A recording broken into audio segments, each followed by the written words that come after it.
Obsessive compulsive disorder అని ఉంటుంది. OCD. Okay. OCD అది చాలా మంది మీరు చూసే ఉంటారు. జనరల్‌గా మనం వాడుక భాషలో ఎట్లుంటుందంటే ఓ 2 టైమ్స్ వాష్ చేసుకుంటే అది నీకు ఓసిడి ఉందా అనుకుంటాం. మీరు నిజమైన ఓసిడి కేసెస్ చూస్తే మీరు షాక్ అవుతారు. అచ్చా!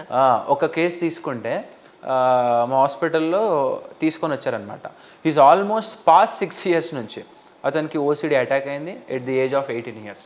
18 ఇయర్స్. ఇప్పుడు 24 ఇయర్స్. సో పాపం వాళ్ళు ఏంటంటే ఒక మారుమూల గ్రామం నుంచి వచ్చిన వాళ్ళు. వాళ్ళకి తెలియదు ఈ జబ్బు ఓసిడి ఇట్లా ఉంటుందని. ఓసిడికి కూడా పెద్ద సైన్స్ ఉంది. అది చాలా యొక్క గేమ్ ప్లే చేస్తుంది దాని వెనకాల. సో వాళ్ళు ఏంటంటే ఇది ఏందో బ్లాక్ మ్యాజిక్ అనో ఎవరేమో చేస్తున్నారో అనో ఇదే చేస్తారు. జనరల్గా ఫస్ట్ చాలా మంది అదే అనుకుంటారు. ఆల్మోస్ట్ 15 to 20 lakhs ఖర్చు పెట్టేసినారు. అయినా కానీ తగ్గలేదు. దాని తర్వాత మల్టిపుల్ హాస్పిటల్స్ తిరిగినారు. ఎవరు ఇచ్చిన మెడిసిన్స్. అతని సిమ్టమ్స్ ఒకసారి మాకు చెప్తారా?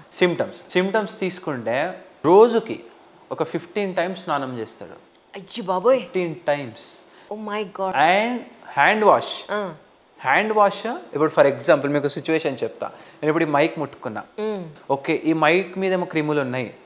ఈ క్రిములు నా హెల్త్ని ఖరాబ్ చేస్తుంది అని చెప్పేసి హ్యాండ్ వాష్ చేసిన తర్వాత మళ్ళీ బాటిల్ని ముట్టుకుంటాడు కదా. ఆ బాటిల్ ముట్టుకున్నాను మళ్ళీ అరే ఆ బాటిల్ మీద ఏమో ఉండొచ్చు అని చెప్పేసి మళ్ళీ ఆ బాటిల్ని కడుగుతాడు, దీన్ని కడుగుతాడు.